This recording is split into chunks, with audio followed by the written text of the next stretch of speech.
Russia has more tanks than ever. Ukraine just made them worthless. A fleet larger than the one that started this war, pulled from boneyards no one thought would ever open again, wrapped in cages, wires, steel shells, built to survive anything except the one thing nobody saw coming. So if Russia has more tanks now than 4 years ago, why are commanders on the ground calling them a liability? What happened on this battlefield that turned armor into a target? Welcome back to Professor Jiang Report, and thank you for spending part of your day with us. Wherever you're tuning in from today, whether that's a quiet morning at home or a break in your afternoon, we're glad you're here. If stories like this one matter to you, stories that look past the headlines and explain what's really happening, we'd be honored if you considered subscribing to the channel. Now let's get into today's story. This story begins in eastern Ukraine in the summer of 2026, more than 4 years after Russia launched its invasion in February 2022. At first glance, the numbers seem to make no sense. Russia has lost thousands of tanks in this war, yet today, its tank fleet is reportedly larger than it was on the very first day of fighting. Researchers who track this war closely have tried to explain how this is possible. According to Oryx, an open-source group that confirms losses only when there is photo or video evidence, more than 4,400 Russian tanks have been destroyed, damaged, abandoned, or captured since the war began. Some analysts believe the real number could be much higher, since not every loss gets caught on camera. So how does an army that has lost so much equipment end up with more tanks than before? The answer goes back to the Soviet Union. When the USSR collapsed in 1991, it left behind massive stockpiles of old military equipment. Thousands of tanks were never destroyed or sold. Instead, they were parked in open storage yards across Russia, covered in tarps, and mostly forgotten. Some estimates suggest there were more than 7,000 of these old tanks sitting in reserve. When the war in Ukraine began draining Russia's active tank force much faster than expected, military planners turned to these old storage yards. Tanks that had been sitting untouched for decades were pulled out, stripped down, and rebuilt. Many of these vehicles were not from the modern era. Some had designs going back to the 1960s and 1970s.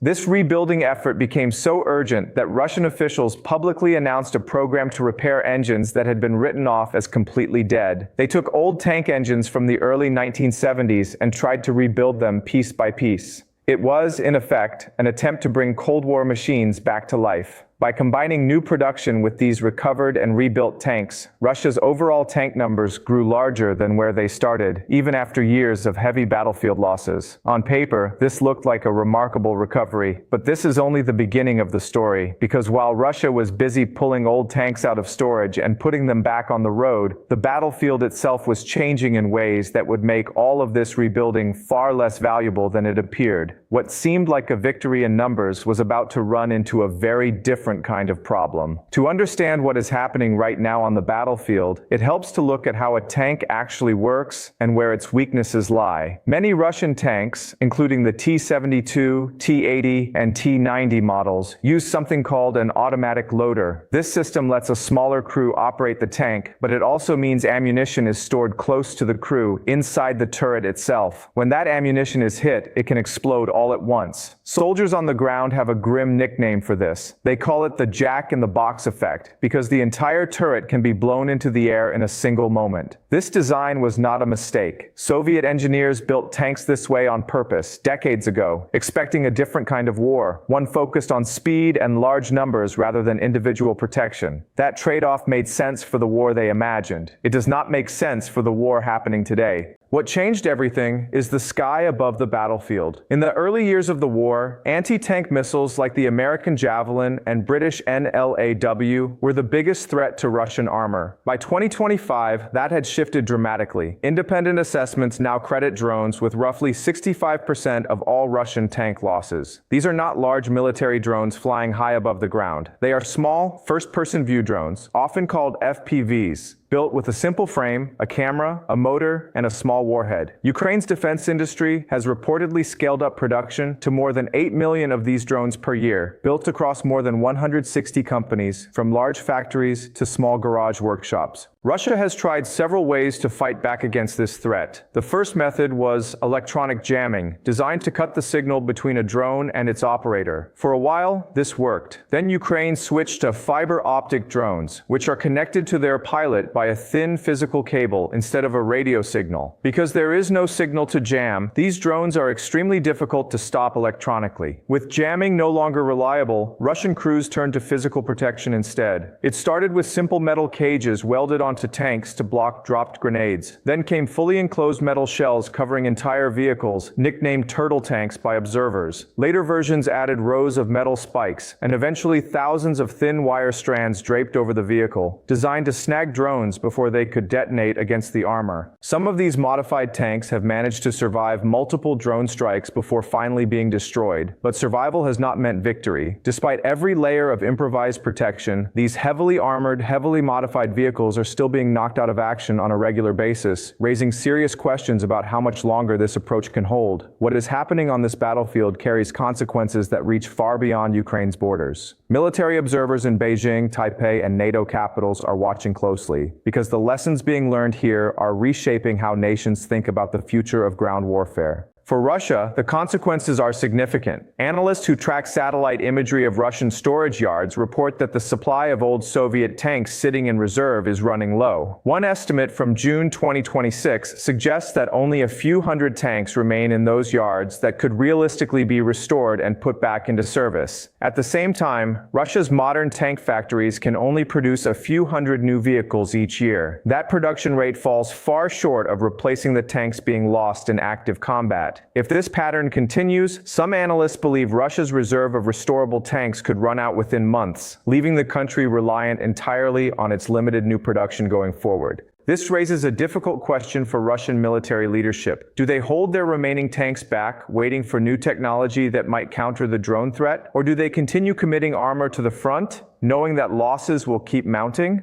Neither option offers an easy path, and the decision could shape the strength of Russia's ground forces for years to come. For Ukraine, the picture looks different. The country's ability to mass-produce low-cost drones has become one of its most important defensive tools. By turning small, inexpensive technology into a serious threat against expensive armored vehicles, Ukraine has demonstrated that battlefield strength is no longer only about who has more tanks or bigger weapons. It is also about who can adapt fastest. This shift matters well beyond this one conflict. Defense planners in other countries are taking note of how a relatively low-cost drone can disable or destroy a multi-million-dollar tank. Some military analysts argue this could mark a turning point in how future wars are fought, with greater emphasis placed on drone technology and less on traditional heavy armor. Others caution that tanks still play an important role when properly supported by infantry and air cover, and that this conflict reflects specific circumstances rather than the complete end of armored warfare.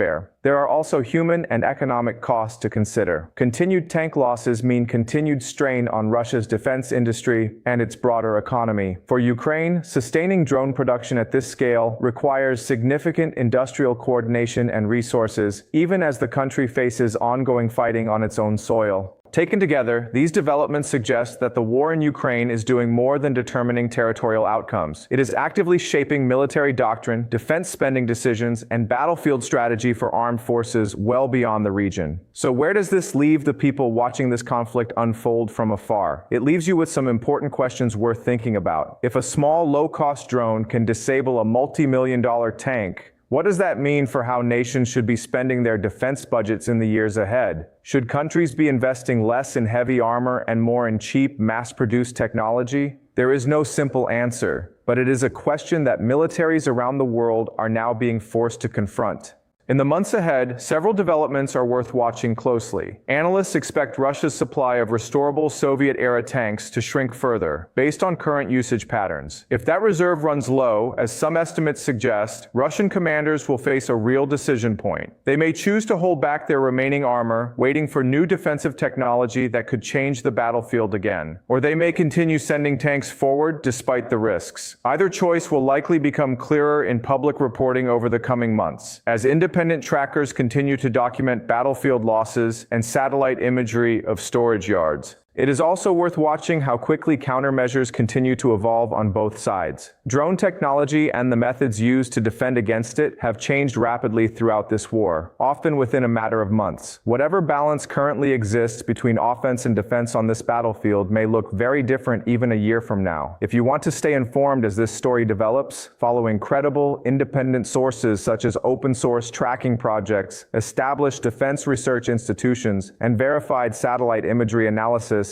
can help you separate solid reporting from speculation. These kinds of sources have proven valuable throughout this conflict for understanding what is actually happening, rather than relying on claims from any single side. This war has shown something important that extends well beyond Ukraine. Having more equipment does not automatically mean having a stronger military. How that equipment is protected, supported, and adapted to new threats matters just as much, if not more. A tank fleet that looks larger on paper can still be weaker in practice if the battlefield around it has fundamentally changed. As this conflict continues, the decisions made by military planners on both sides, in Moscow and in Kiev, will keep offering lessons for armed forces everywhere. What happens next with Russia's dwindling tank reserves and how both sides continue to adapt their technology will likely remain one of the most closely watched aspects of this war in the months to come. Thank you for following this story with us today. If you found this report helpful in understanding what is really happening on the ground, consider subscribing to Professor Jiang Report so you don't miss our continued coverage of this conflict and the developments still ahead.